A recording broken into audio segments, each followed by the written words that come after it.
My daughter-in-law accidentally sent my son's lunchbox to my office. I showed it to a colleague as a joke, but the moment he saw it, his face went pale.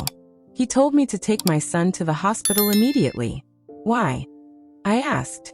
I can't explain it now. It's something terrible. Just do as I say or your son won't survive. What I found out at the hospital shook me to my core. It's great that you're here. If you're watching this video, please hit the like button and subscribe to the channel. Also, tell me in the comments where you're listening to my story of vengeance from. I really want to know how far it has traveled.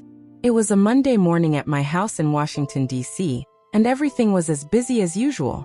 Pots and pans were clanging in the kitchen. The smell of fresh coffee filled the air, and a light scent from a perfume sample I left on the dining table drifted around the room. I rushed around getting ready for work, preparing to oversee the new perfume production line. My pride and joy. My son Ethan was already dressed in a sharp suit, getting ready for an important meeting at the financial firm where he worked as a managing director. Watching him comb his hair in front of the mirror filled me with pride.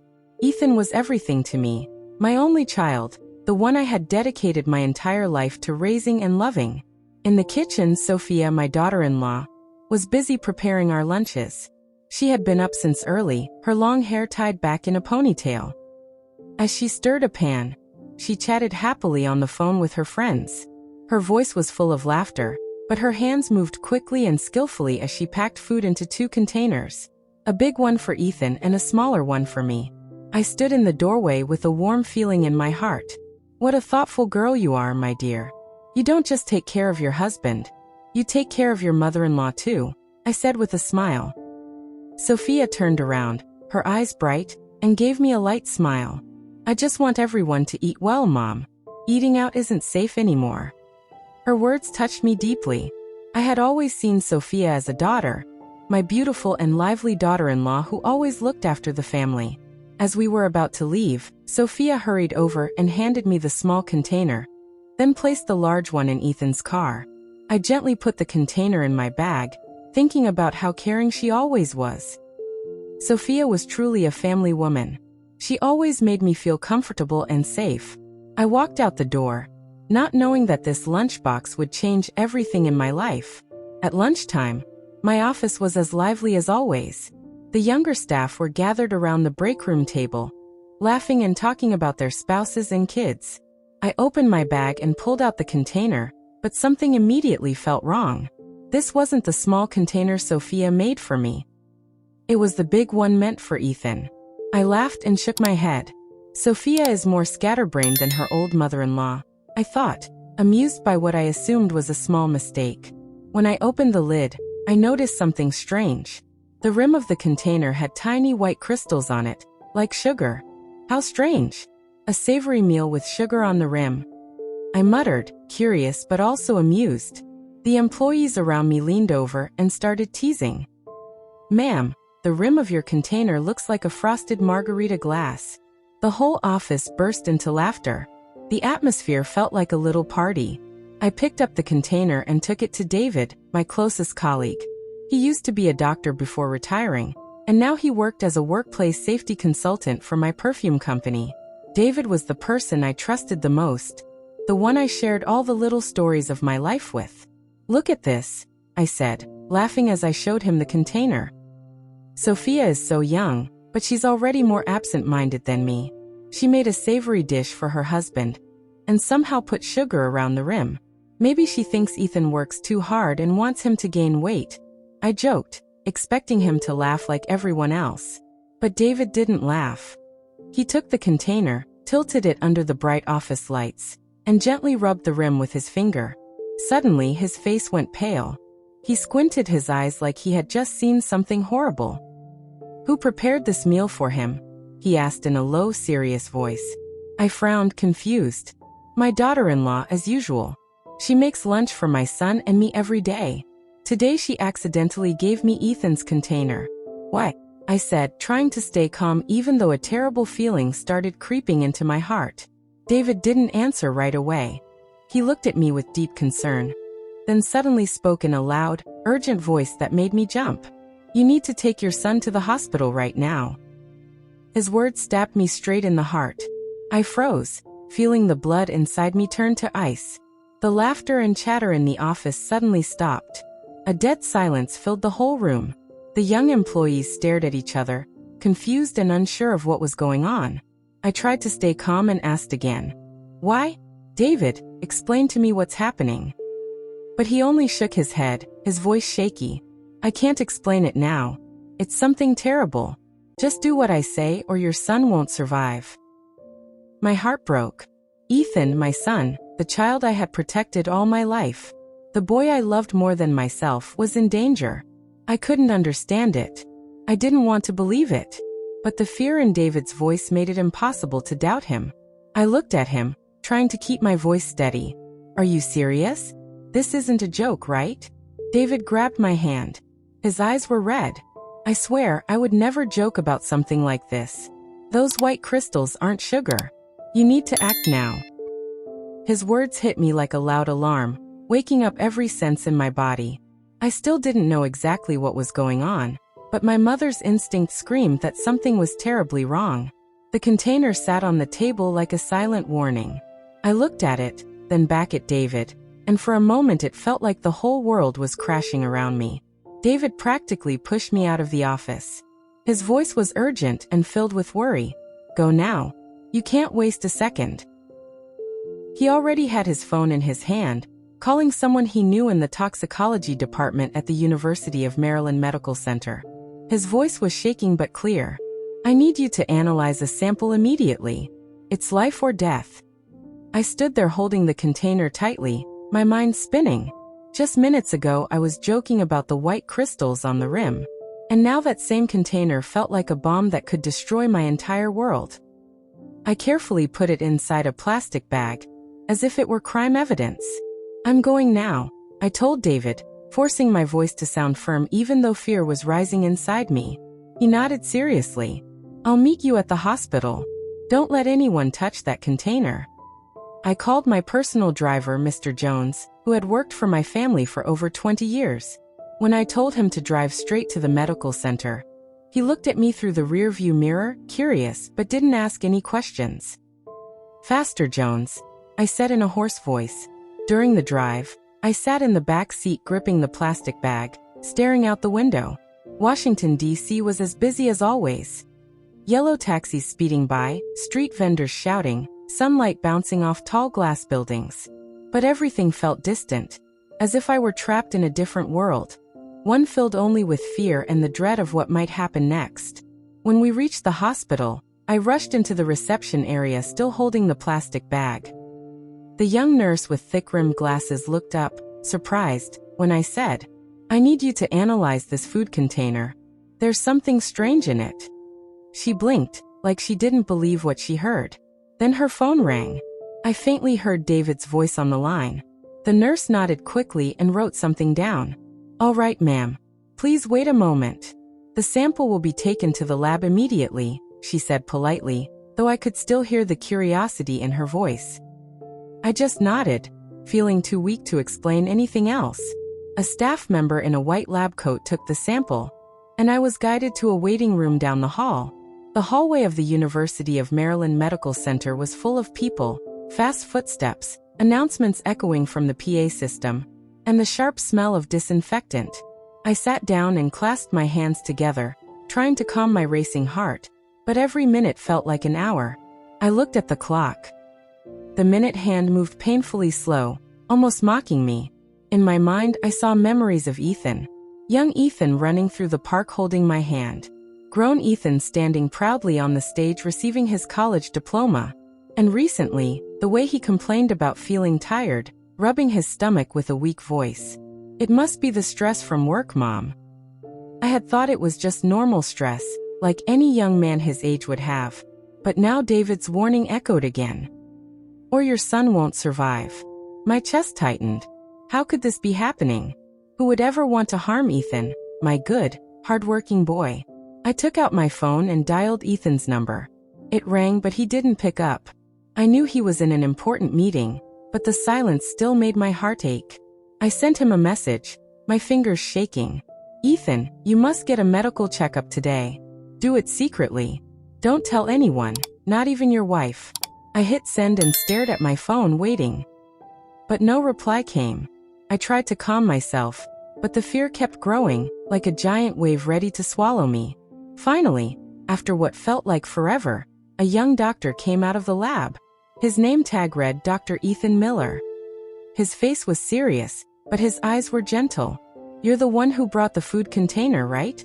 he asked, holding a sheet of paper. I nodded, my heart pounding so hard it felt like it might burst. He sat next to me and spoke slowly and clearly. "We analyzed the food sample. It contains arsenic. It's an extremely toxic substance. If someone eats it continuously for a long time, it can damage the stomach, liver, kidneys, and it can even cause death." I froze. The word arsenic stabbed through my mind like a knife. I just stared at him, hoping I heard wrong. But Dr. Ethan continued, his voice even more serious now. "Symptoms like fatigue, stomach pain, and nausea, they match chronic poisoning. If your son has been eating this food for a long time, there's a high chance he's been poisoned." My thoughts spun wildly. Suddenly, all the signs made sense. Ethan's exhaustion, his stomach pain, his pale face. "It's just work pressure," he always said. I had believed him. I even took him to a doctor once, but they only gave him vitamins and told him to rest. How could I ever imagine that inside those carefully prepared lunches, a deadly poison was hiding every single day? I clenched my fists, my nails digging into my skin as I tried not to fall apart. "Thank you, doctor," I whispered, my voice shaking. He nodded, gently placed a hand on my shoulder, then walked away. I left the hospital feeling like my legs were too heavy to move. Sitting in the car, I held the plastic bag, the one with the container, as if it were the final proof of a nightmare come true. The streets of Washington, D.C. were still full of noise, honking cars, and people laughing. But I couldn't hear anything. In my mind, only one question played over and over. Who did this? Who wanted to hurt Ethan? And then a thought hit me like ice. Sophia. My daughter-in-law. The one who prepared the food. The one I trusted. The one I loved like a daughter. No, it couldn't be, I told myself. Sophia was always so caring.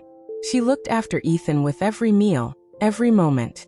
But then the image of the white crystals on the container rim flashed in my mind. And David's warning replayed. "It's terrible." I pulled out my phone and checked the message I sent Ethan. Still no response. I wanted to call again, but I stopped myself. If Sophia was behind all this, I couldn't let her get suspicious. I needed time. I needed to investigate and protect my son. Sitting in the car, I stared out the window. The sunset light reflected off the tall buildings, but my heart felt dark and heavy. Ethan was everything to me. I lost my husband 10 years ago, and I built my perfume brand from nothing just so I could leave it for my son. I couldn't lose him.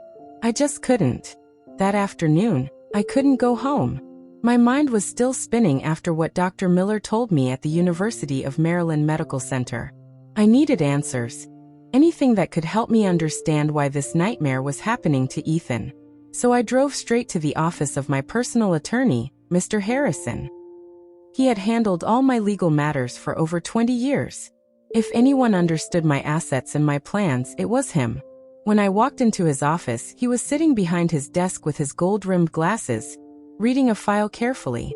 He looked up and smiled kindly. "Mrs. Wallace, what a surprise! And without an appointment. Is something wrong?" I sat in the leather chair in front of him and got straight to the point. "Mr. Harrison, I need you to review my will and all the documents about my estate. Right now." My voice sounded firmer than I expected, like I was trying to hide the storm of fear inside me. Mr. Harrison frowned but didn't ask any questions. He stood up, opened a filing cabinet, and pulled out a thick folder. "This is the last version you signed last year," he said, placing the papers in front of me. I flipped through the pages one by one. Cold words about properties, investments, and shares passed before my eyes. But when I reached the section about inheritance, my blood ran cold. In the will, I had clearly stated that Ethan and Sophia would share everything equally. My son and my daughter-in-law, whom I had always treated like a daughter. But then I saw a clause that made me shiver. If one of them died before me, the other would automatically inherit everything. Meaning, if Ethan died, Sophia would become the only heir. I looked up at Harrison, my voice shaking. And if I'm still alive? Could she get anything? Mr. Harrison adjusted his glasses, speaking carefully. If you're alive, you still own the perfume brand. You can change your will anytime. But if Ethan passes before you, all his personal assets, his properties, his investments, would slowly become Sophia's. And when you eventually pass away, yes, the path for her to get everything becomes very easy. He paused, watching me, making sure I understood how serious this was. I nodded slowly, but inside, everything was falling apart. The pieces of the puzzle were finally fitting together, and the picture terrified me. On the way home, I couldn't stop thinking about Sophia. She had always been the perfect daughter-in-law. Beautiful, caring, thoughtful. She always knew how to make me smile. But now my memories felt twisted. I remembered how she sometimes asked about the value of the house in Milan, or how she casually asked about some of my investment projects in the Hamptons. And one night at dinner she said, "If you're not in charge someday, I'll keep growing the brand, okay, Mom? I promise I'll handle it well." At the time I smiled, thinking she was just being supportive. But now that sentence echoed like a warning. Had Sophia been planning something all along? Did she see Ethan and me not as family, but as obstacles blocking her way to a huge fortune?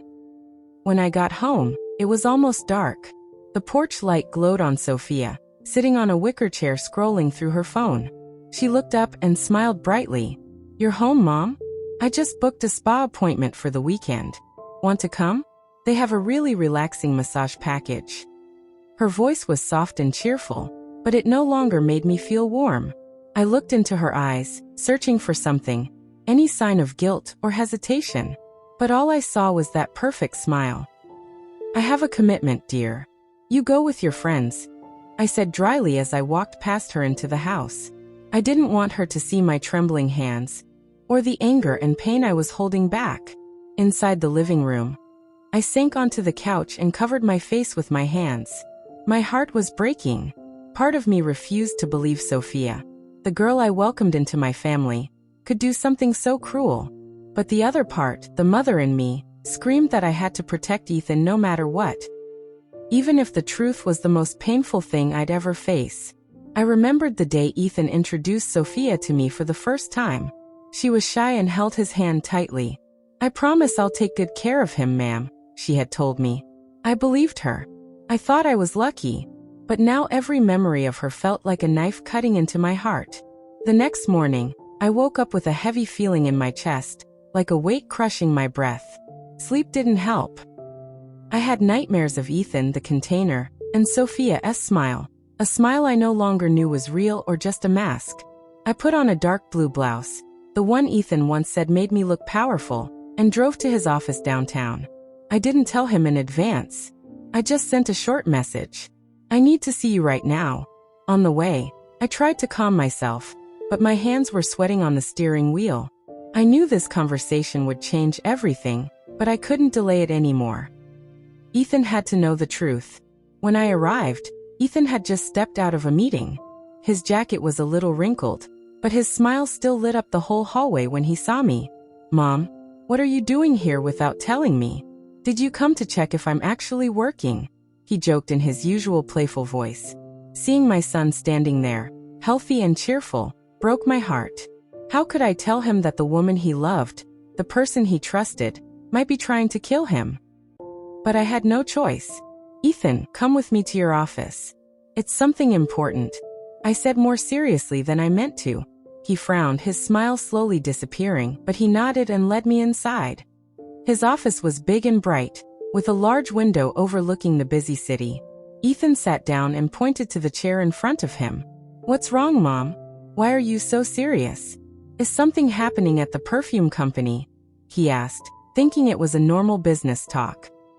I didn't answer right away. I opened my purse and took out the lab results from the University of Maryland Medical Center, and the copy of my will that Mr. Harrison gave me yesterday.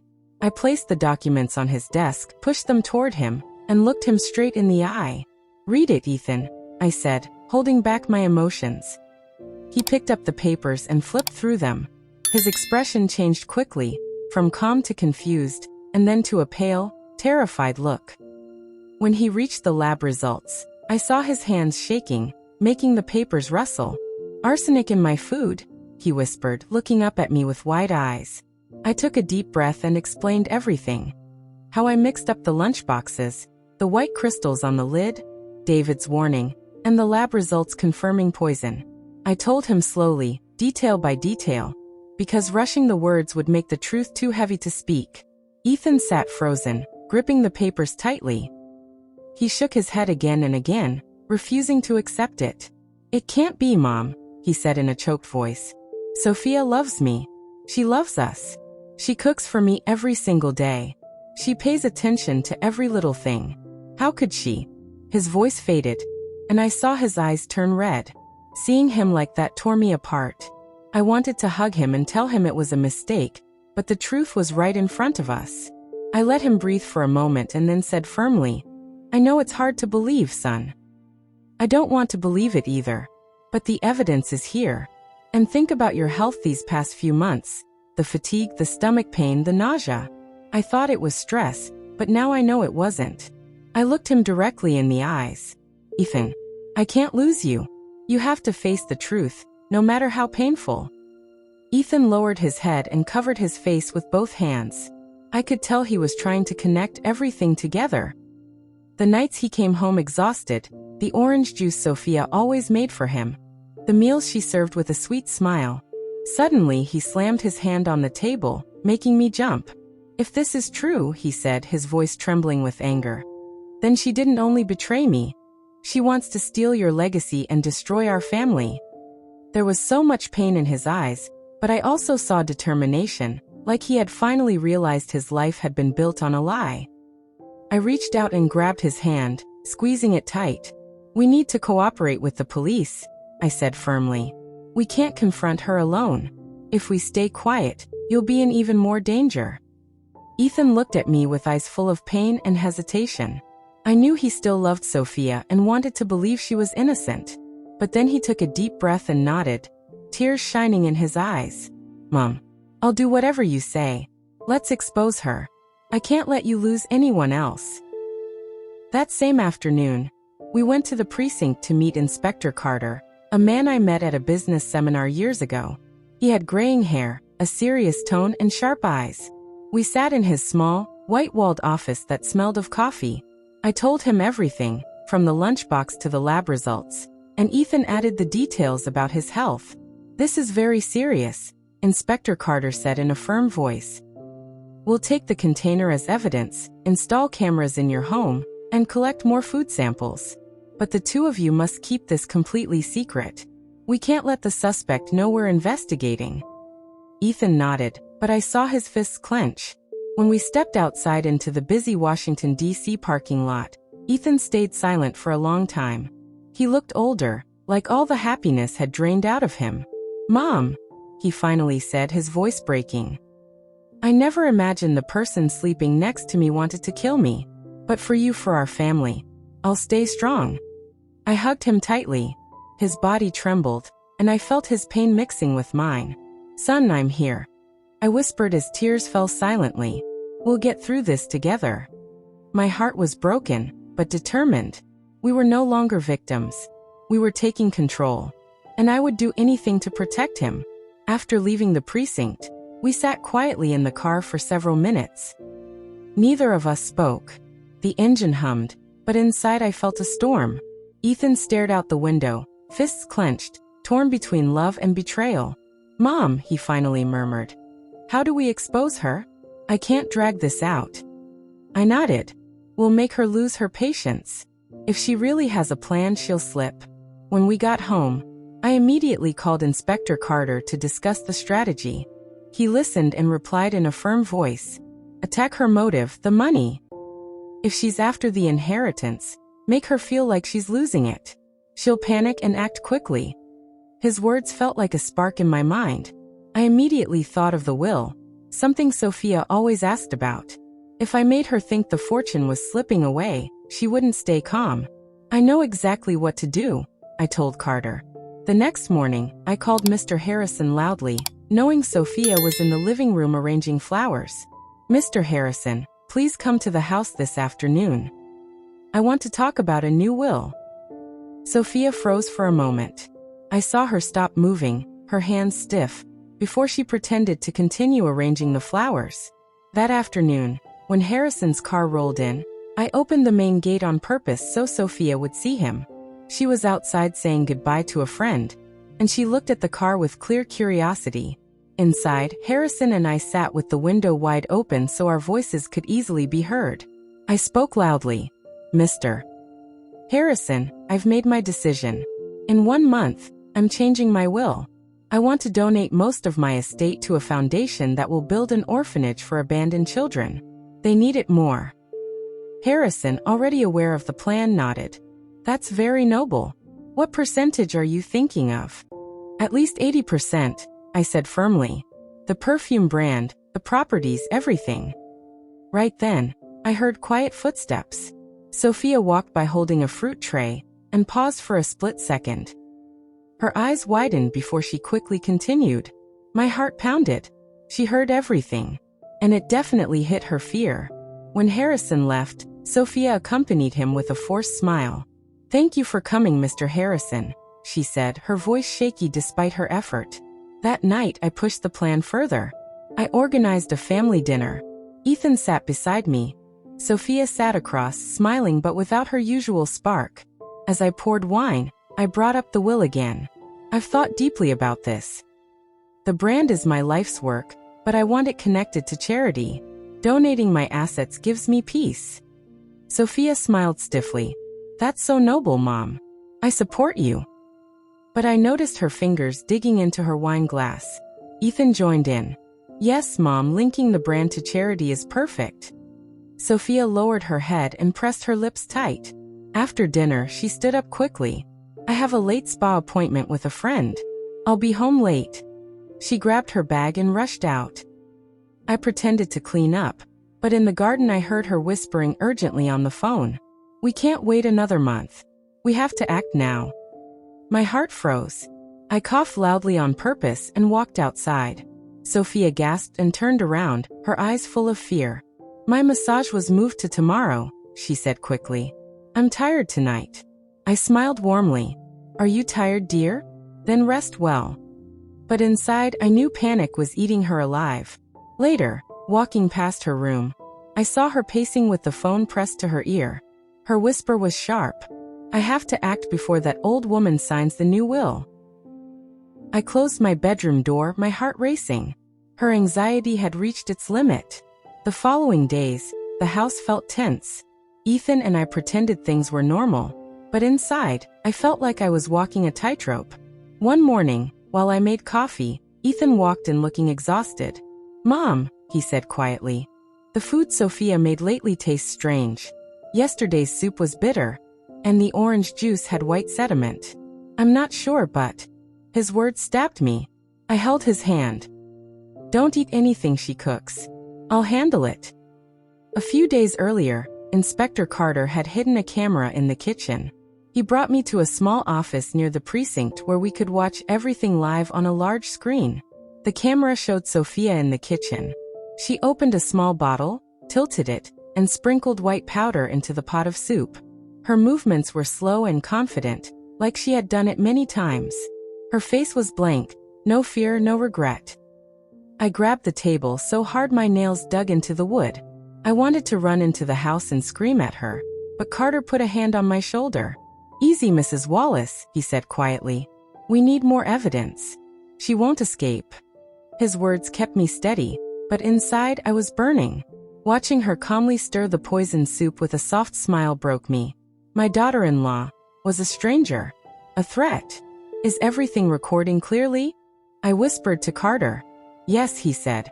Every detail. That night, Ethan pretended to try the food. After one spoon, he put a hand on his head, groaned, and collapsed gently onto the couch. Sophia rushed to him with fake concern. You're overworking yourself. Let me get water. I watched her from the corner. Her smile was warm, but her eyes were cold, calculating. I turned away to hide my rage. Ethan was acting, but I knew he was hurting. Not from poison, but from the betrayal of the woman he once loved. The police collected food samples immediately. The next morning, Carter called me to his office. He handed me the results. The arsenic level in the soup and juice is double what we found before, he said. She panicked after hearing about the new will. She's speeding up. I stared at the paper, horrified. Double. I whispered. She didn't just want to harm Ethan. She wanted to finish everything quickly. Carter looked at me seriously. You and your son must be very careful. She's losing control. From that day on, I noticed every detail.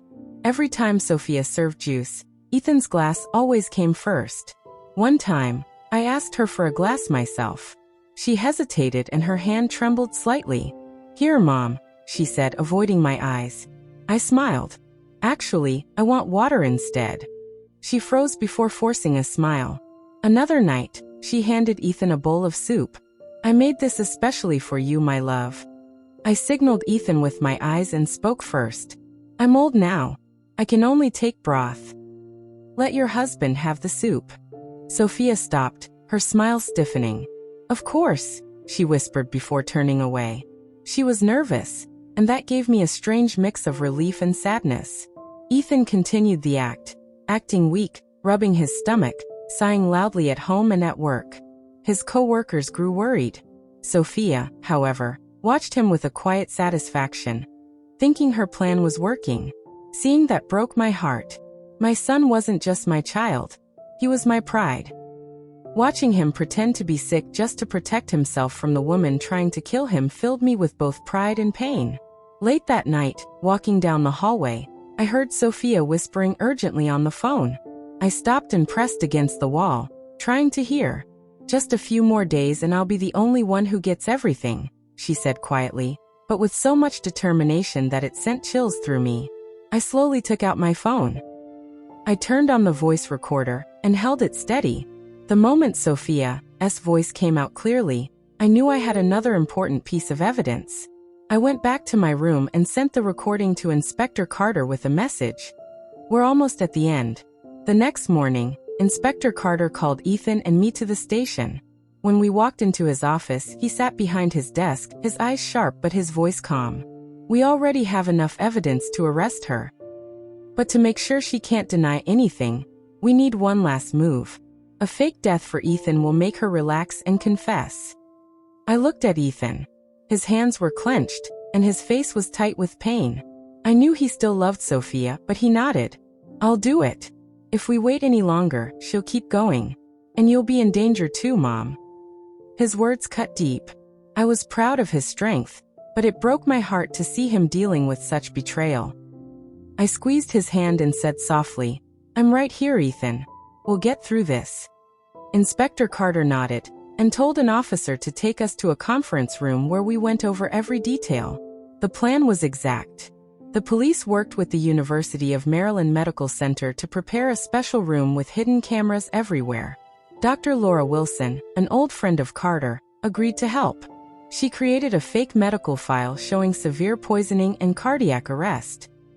Ethan and I spent hours planning with her. Ethan would pretend to collapse after dinner. I would call the ambulance and tell Sophia he was gone. Every step was planned carefully. But even with everything set, my anxiety stayed with me.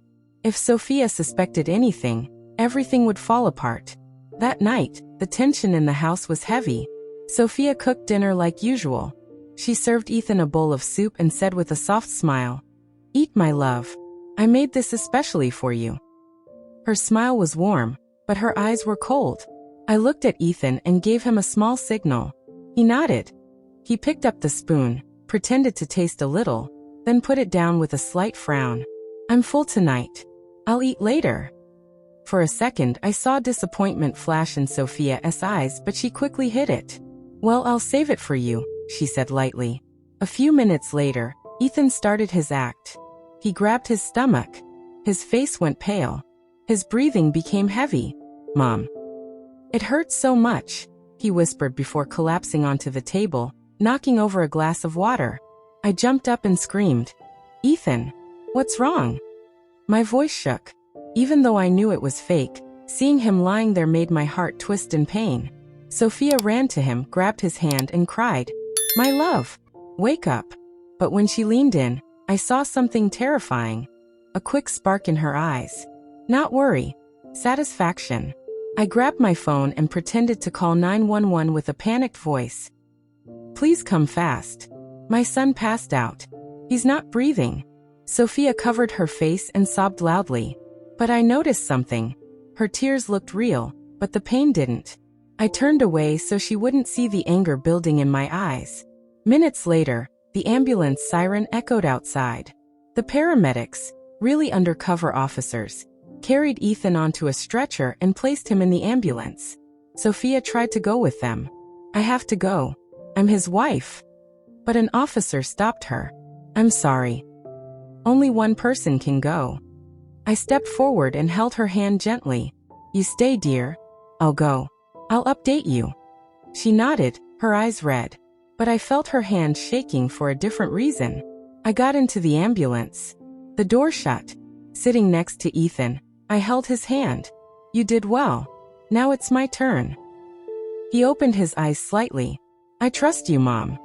His words warmed me, but the whole situation felt heavy. This plan would change everything. At the medical center, everything was ready. Ethan lay on the bed, connected to wires. The machines showed signs of cardiac arrest. Dr. Wilson stood beside him, checking the fake file. I sat next to him, looking at his still face, and my eyes filled with tears. I remembered him running in the garden as a boy. And now this. I wiped my tears and pulled out my phone. My hands shook as I typed. "Come to the hospital immediately. Ethan didn't make it." When I pressed send, it felt like I had dropped a stone into darkness. Inspector Carter watched everything from the corner, whispering, "You're doing well. Now we wait." 40 minutes later, fast footsteps filled the hallway. Sophia appeared, hair messy, makeup smudged, one heel bent as if she rushed the whole way. She ran toward me, hugged me tight, and cried loudly. "It can't be. Ethan was so young." Her voice cracked, but the pain wasn't real. I could feel it. I forced myself to play the grieving mother. "Sophia, calm down," I whispered, my voice breaking. Not from acting, but from anger. I led her toward Ethan's room. "Come see him one last time." We entered the room. Ethan lay still, covered with a sheet, pale from the makeup. The machines beeped faintly. Sophia walked to him and touched his hand, crying hard. But behind her tears, I saw something else, relief. A weight lifted off her shoulders. My stomach dropped. Then she leaned close to Ethan and whispered, barely audible, "Finally, it's over." She bit her lip, realizing too late what she had said. But the hidden microphones caught everything. I froze. Right then, Ethan opened his eyes and sat up. Sophia screamed. "It can't be." But I was so careful. Ethan stared at her with cold anger. "Careful," he said. "Careful to kill me?" Sophia backed up, shaking. No, it's not what you think," she stammered. Inspector Carter burst into the room. "That's enough, Miss Sophia. You're under arrest for attempted murder." Officers blocked the door. Sophia turned white. "No, it wasn't me. It was just a spice. I just wanted to add flavor." Carter raised a folder and a USB stick. "If you like, I can show you the video of you pouring white powder into the soup. Or the lab results showing arsenic. Or the recording of your phone call. Or what you said just now." Sophia collapsed onto the floor, crying. "I didn't want to kill anyone. I just wanted the money." She was going to donate everything to charity. She left me no choice. Her words stabbed me like a knife. Ethan moved closer and whispered, "Mom, we won." I held his hand, tears falling. "Son, I'm so proud of you." Sophia was handcuffed and taken away. She looked at me with pleading eyes. But I shook my head. "You chose this, Sophia. I trusted you, and you betrayed us." Once she was gone, the hallway fell silent. I hugged Ethan, hearing his heartbeat. The heartbeat I had feared losing forever. Later, the police moved Sophia to a temporary interrogation room in the hospital. Ethan and I watched through the two-way mirror. Sophia sat there, messy, sweating, hands cuffed to the table. Inspector Carter started calmly. Miss Sophia, just tell the truth. Why did you do it? Sophia lifted her head, her voice shaky but defiant. I didn't do anything. You're all lying. Carter didn't argue. He placed the small bottle from our kitchen on the table. What is this? Salt? Sugar? Or arsenic? Sophia stared at the bottle but didn't answer. A doctor came in with test results. The soup and juice from your home had enough arsenic to kill an adult. Sophia shook her head. No, I was giving him vitamins, he was tired. Her voice sounded weak even to herself. Carter turned on a screen. The hidden kitchen video played. Sophia pouring the powder into the soup, calmly stirring it. Ethan sighed in pain beside me. He lowered his head into his hands. Then Carter played the audio. Just a few more days after that, I'll be the only one who gets everything. Sophia froze pale. That's not me, she whispered. Ethan stood up, shaking. Mom, I can't take this. I pulled him close. Son, let the police finish. Carter placed my will on the table. If Ethan died first, you would inherit everything. You knew that. Sophia stared at the documents, panicked. You planned this long ago, Carter continued. You started with small doses, then increased them when you heard she planned to donate everything to charity. Sophia burst into angry tears, and the investigation continued. It's all that old lady's fault. If she hadn't announced the donation, I wouldn't have rushed like this. When she said that, it felt like someone stabbed me right in the heart. I froze. My whole world felt like it was falling apart. Sophia didn't just want to kill Ethan. She blamed me, as if I had forced her to commit that crime. Ethan hugged me tightly. His voice was shaking. Mom, don't listen to her. She doesn't deserve to make you suffer. Inspector Carter nodded to the officer beside him and signed a preventive detention order right there. Miss Sophia, you will be transferred to the Central Precinct for further investigation, he said coldly. Sophia broke down, covering her face and sobbing, but nobody in that room felt moved. They dragged her out. Her heavy steps echoed down the hospital hallway. Ethan and I stayed seated, staring through the two-way mirror at the empty table and the folder full of documents. The next morning, we arrived at the DC Police Headquarters where Sophia was being held for her official statement. The whole building felt tense. The air smelled like old paper and cold coffee. I held Ethan's hand. His fingers were stiff with stress. A police officer led us into a small room and told us to sit as witnesses. I looked at my son. His face still carried yesterday's pain, but his eyes were stronger. Mom, everything will end today, right? He whispered. I nodded and squeezed his hand. Yes, son. Today we end this nightmare. They brought Sophia into the interrogation room. A glass wall separated us. She sat down with her head lowered, her hands cuffed. Her messy hair hid most of her face. There was nothing left of the elegant woman who used to smile at my table. Her silk blouse was wrinkled, and her eyes were swollen, not from crying, but from pure exhaustion. Looking at her, I felt a mix of anger and sadness. This woman had been family. She had eaten with us, laughed with us. Now she was a stranger who almost destroyed everything I loved. Her public defender walked in, a tired-looking man in a gray suit. He set down his briefcase and said quietly, Miss Sophia, I advise you to cooperate. The evidence against you is overwhelming. Sophia lifted her head, panic in her eyes.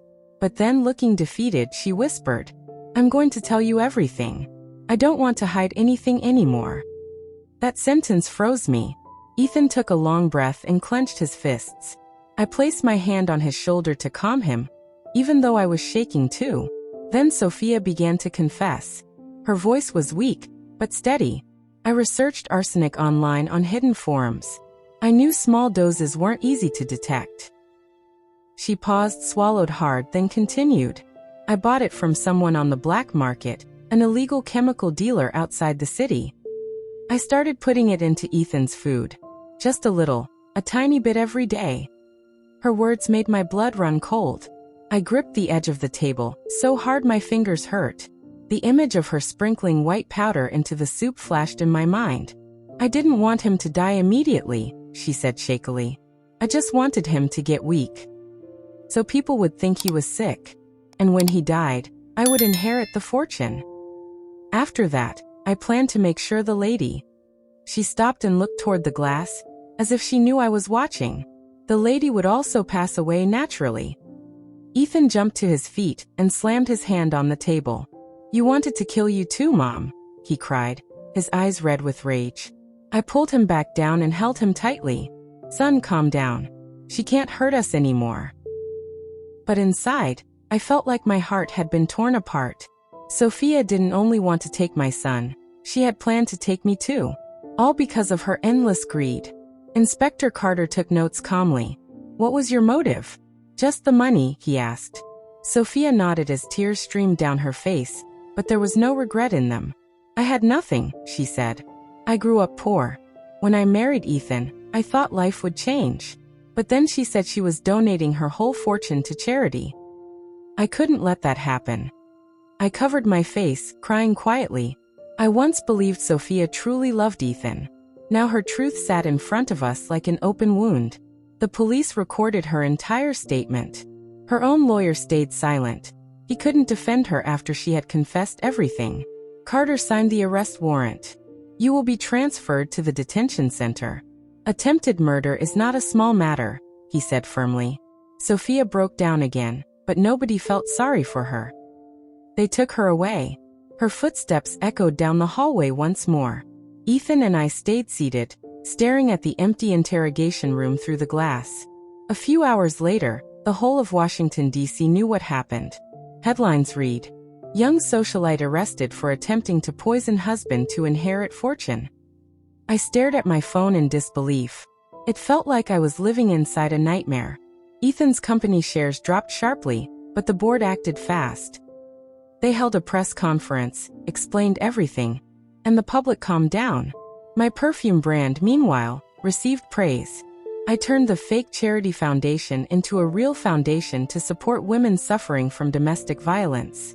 I wanted our pain to mean something, to help someone else escape it. Ethan slowly recovered. Doctors said the arsenic in his body was decreasing, and he would soon be fine. One afternoon, while we watched the red DC sunset from the balcony, Ethan held my hand. His voice was warm and full of emotion. Mom, I'm alive today because of you. From now on, no one will ever come between us again. I looked at him and smiled, but my eyes filled with tears. Son, I just want you safe. I couldn't survive losing you. He hugged me, and in that moment I felt the strength of a mother's love. The one thing nothing in this world can destroy.